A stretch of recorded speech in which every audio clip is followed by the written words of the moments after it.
Um, with my thesis that I wrote at my home university, I got the attention of an institute in Seattle, USA, in the northwest of the state of Washington. And all of a sudden they asked me in the middle of the night, we have a job for you. Why don't you come, and when do you come, and we have a salary for you. And I said, well, just a moment. It was in the middle of the night, you know. What do you mean? And they said, well, we've read your publication and the papers, and we think you are a good fit for us. And so I asked in the middle of the night, I wake up my wife and ask her, well, do you want to join? Do you want us to go to Seattle, which is pretty far away, and live there for a few years, and me doing research work, a little bit of science? And she was somehow thrilled and said,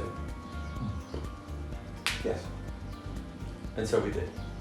So within a few hours we have decided to leave Germany and go to the United States, live there. And working there, continue my work that I started with my thesis. I attended those seminars of Friedrich Capra, and he told his story. And his story was that, you know, walking along the Pacific coast, he once realized like a flash that all the metaphors they use in mathematics and physics to describe reality on a subatomic level, that those metaphors say basically the same thing that you can find on a philosophical basis in the ancient books like Bhagavad Gita from India, and the Quran, and the Bible, of course. And he said, well, if this is so similar, it is obviously somehow, our mind is obviously somehow confined to a certain amount of knowledge that we only gradually and very slowly can overcome. The Bhagavad Gita, if I recall correctly, is a few thousand years old. And they basically say the same thing on a philosophical basis that modern physics and mathematics said. So this had a pretty big impact on my thinking. And I questioned what is, on the medical basis, an equivalent where I can find this type of concept. And there I found that the holistic aspect of life,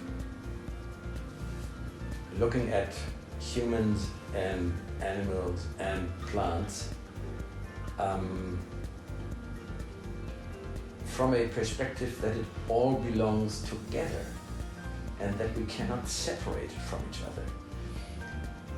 My mind at that time said, I am the observer of nature.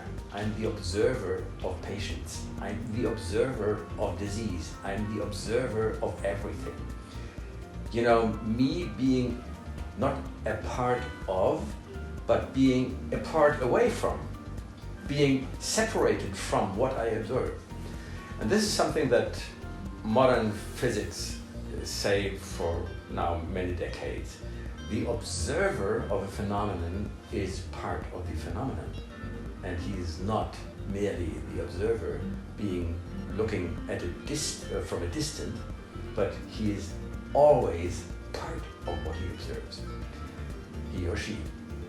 So I thought a holistic point of view, as you find it in, for instance, traditional Chinese medicine, as you find it in Ayurveda, as you find it in the traditional European holistic medicine like herbal medicine and so forth.